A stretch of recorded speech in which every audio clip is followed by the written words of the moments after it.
कि माननीय वित्त मंत्री महोदया ने कहा कि उनसे पूछा गया कि प्याज के दाम बहुत बढ़ गए हैं। उन्होंने कहा मैं प्याज खाती नहीं इसलिए मुझे दाम मालूम नहीं। सभापति महोदय, पेट्रोल और डीजल तो हम लोग भी नहीं खाते लेकिन दाम तो मालूम है। 80 रुपए प्रति बैरल, लेकिन पेट्रोल और डीजल सेंचुरी मार रहा है। बेचारा विराट कोहली और रोहित शर्मा मारने में उसको बहुत मुश्किल हो रही है। अध्यक्ष, इनका जवाब दे दूं आप कहें तो? दे दीजिए। सबसे कम दाम अगर पेट्रोल और डीजल के कहीं किसी राज्य में है तो वो पश्चिम बंगाल के अंदर जाइए, गिरिराज जी अपने बिहार से भर के आइए। यह मेरे घर में आके मेरे पास MLC बनने के लिए बैठा करते थे 1999 में। बात है, ये पर्सनल है। आप सुन रहे हैं क्या बोल रहे हैं? आप उनका रिकॉर्ड में नहीं जा रहा है। 1,70,000 करोड़ रुपया जो पश्चिम बंगाल का हिस्सा है 2022 से पश्चिम बंगाल को नहीं दिया गया।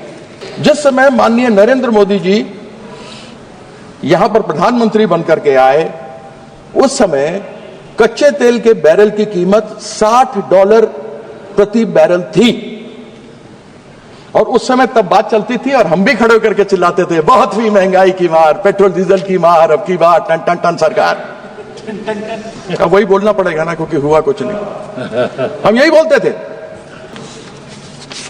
एक बार हमने सुना प्याज की बात, हमने सुना कि माननीय वित्त मंत्री महोदया ने कहा कि उनसे पूछा गया कि प्याज के दाम बहुत बढ़ गए हैं।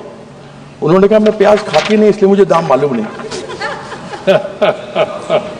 सभापति महोदय, पेट्रोल और डीजल तो हम लोग भी नहीं खाते लेकिन दाम तो मालूम है। Petrol diesel, yes, no we don't eat petrol diesel like she doesn't eat onions, but yet we know the price. Price तो हमको मालूम है साहब कि पेट्रोल डीजल के दाम क्या है। और सेंट्रल गवर्नमेंट ने पेट्रोल डीजल के अंदर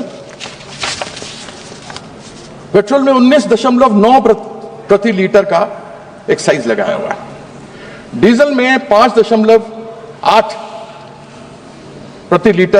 रुपए प्रति लीटर का इन्होंने एक्साइज लगाया हुआ। ये बढ़ाया है इन दिनों में। जिस समय स्वर्गीय मनमोहन सिंह जी हमारे प्रधानमंत्री थे उस समय कच्चे तेल की कीमत $112 प्रति बैरल थी। तब उस समय दिल्ली की बात करता हूं 65 रुपए प्रति लीटर पेट्रोल था।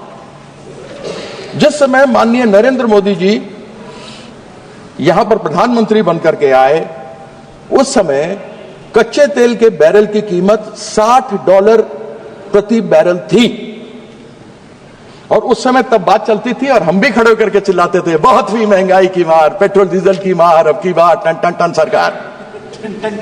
अब वही बोलना पड़ेगा ना, क्योंकि हुआ कुछ नहीं। हम यही बोलते थे। तब था 60 रुपए प्रति डॉलर बैरल। मनमोहन सिंह जी के समय था $112 प्रति बैरल। तब था 65 रुपए। उसके बाद वो 60 से बढ़कर आज हुआ है 225 में 80 रुपए प्रति बैरल, लेकिन पेट्रोल और डीजल सेंचुरी मार रहा है। बेचारा विराट कोहली और रोहित शर्मा मारने में उसको बहुत मुश्किल हो रही है और 3 साल से सेंचुरी पर बैठे हैं। क्यों नहीं कम करते एक्साइज? कर दे कम, और नहीं तो ले आए GST में।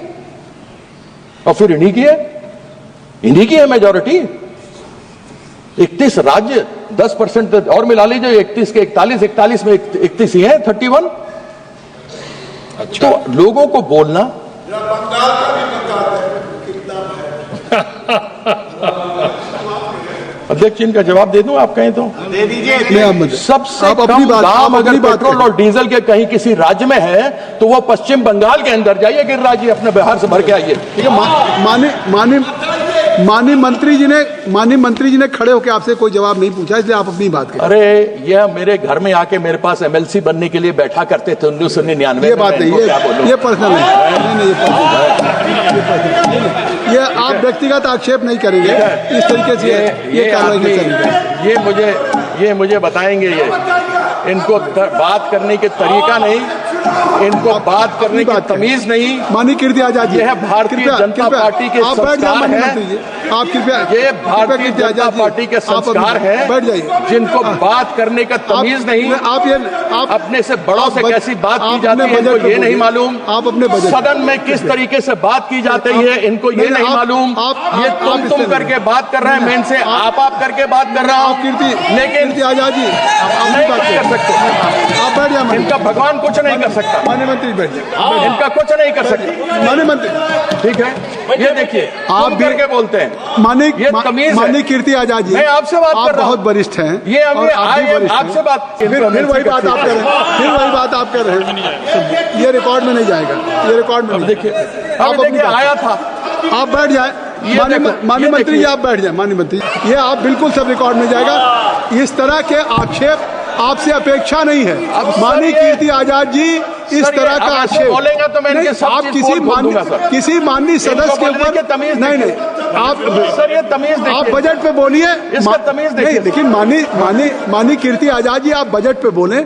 आप इस तरीके की बात किसी के ऊपर व्यक्तिगत आप आवाज आप सुन रहे हैं? आप सुन रहे हैं क्या बोल रहे हैं? आप उनका रिकॉर्ड में नहीं जा रहा है। उनका रिकॉर्ड में नहीं जा रहा है। आप क्यों संज्ञान ले रहे हैं? रिकॉर्ड में नहीं जा रहा, आप संज्ञान मत लीजिए। लेकिन आपको व्यक्तिगत क्यों करते हैं? नहीं, बोलिए ना। आप बैठे रहिए, आप चुप रहे। आप कीर्ति आजाद जी को मैंने सभापति जी 1.7 करोड़ रुपया जो पश्चिम बंगाल का बकाया है वह 1922 से पश्चिम बंगाल को नहीं दिया गया, जिसमें एक जीएसटी है। 2022 से नहीं दिया गया, 2022 से क्षमा कीजिएगा, 2022 से नहीं दिया गया। रिपीट कर दो फिर से, कितना पैसा? 1,70,000 करोड़ रुपया जो पश्चिम बंगाल का हिस्सा है 2022 से पश्चिम बंगाल को नहीं दिया गया। उसमें हिस्सा जीएसटी का भी है। जीएसटी फेडरल इकोनॉमी है तो फेडरल जीएसटी तो आना चाहिए। आपने आवास का पैसा नहीं दिया, वो पश्चिम बंगाल की नेत्री ममता बंदोपाध्याय ने लोगों का आवास को दिया। इन्होंने स्कूलों के लिए नहीं दिया, सर्व शिक्षा अभियान के लिए नहीं दिया, वह भी पश्चिम बंगाल की नेत्री ममता बंदोपाध्याय ने अपने बजट से दिया। करेक्ट।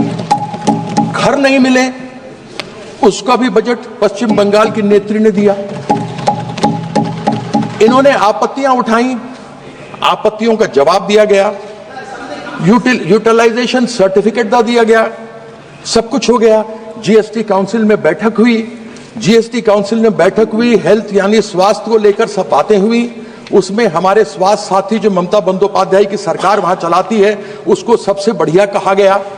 वह स्वास्थ्य साथी जो महिला, सबसे बड़ी महिला एक परिवार में होती है, उनके नाम से एक कार्ड होता है, और प्राइवेट हो या पब्लिक हो, महिला, उनके पति, उनके माँ बाप, उनके सास ससुर, उनके बच्चे सभी किसी भी निकटतम अस्पताल में जा सकते हैं, उपचार करा सकते हैं, और डायरेक्टली सरकार की तरफ से पैसा वहां पर हॉस्पिटल में दिया जाता है, इंक्लूडिंग प्राइवेट हॉस्पिटल। लेकिन हमारे जो यहां से मिलता है उसमें अनेकों मानक हैं। छत है तो नहीं मिल सकता, मोटरसाइकिल है तो नहीं मिल सकता, साइकिल है तो नहीं मिलेगा, और 2011 के सेंसस से है, कृपया और यहां पर सभी को मिलता है। कृपया संक्षिप्त करें, 15 मिनट हो गया जी, मैं खत्म बात कर रहे हैं भाई। अब ये कहते हैं कि साहब इन्होंने मानक तय किया। अब ये मैं जानना चाहता हूं कि संविधान के किस प्रावधान में या किस धारा में ये लिखा हुआ है कि किसी एक रंग का पर आप स्कूल को अगर आप रंगेंगे या अस्पताल को रंगेंगे तभी आपको पैसा मिलेगा? क्या हिंदू धर्म में एक ही रंग है, या हिंदू धर्म में अनेकों रंग हैं? हमारे सनातन में अनेकों रंग हैं। यह चाहते हैं कि केवल भगवा में रंग दें, लेकिन भगवा के अनेकों भी रंग हैं। जो महादेव के सिर में चंद्रमा इठलाता है वो सफेद है, सोमवार सफेद है, सफेद रंग है चंद्रमा का। मंगल हनुमान जी का है तो लाल है, बुद्ध प्रकृति है तो हरा है, बृहस्पति देवताओं के गुरु थे इसलिए पीला है, शुक्राचार्य राक्षसों के गुरु थे इसलिए राख है, शनि महाराज हम सब जानते हैं कि वह काले या नीले हैं, और हमारे जो सूर्यदेव है वह इंद्रधनुष हैं, सतरंगे हैं, उत्तर में शिव हैं तो सफेद है, दक्षिण में अयप्पन है तो काले हैं, पूर्व में मां काली है तो लाल सिंदूर और लाल टीका है, पश्चिम में गणेश है तो पीला है। फिर केवल भगवा कैसे मेरा हिंदू धर्म का रंग है, मुझे समझ नहीं आता। Very good. क्या चंद्रमा को भगवा करेंगे? ठीक है। क्या हनुमान जी को भगवा करेंगे? क्या मेरी बहन, बेटी, मां के सिंदूर, लाल सिंदूर को और लाल टीके को भगवा करेंगे? मेरे पश्चिम बंगाल का रंग सफेद और नीला है। नीला शनि महाराज का रंग है। नीले को ये भगवा करना चाहते हैं 2021 में।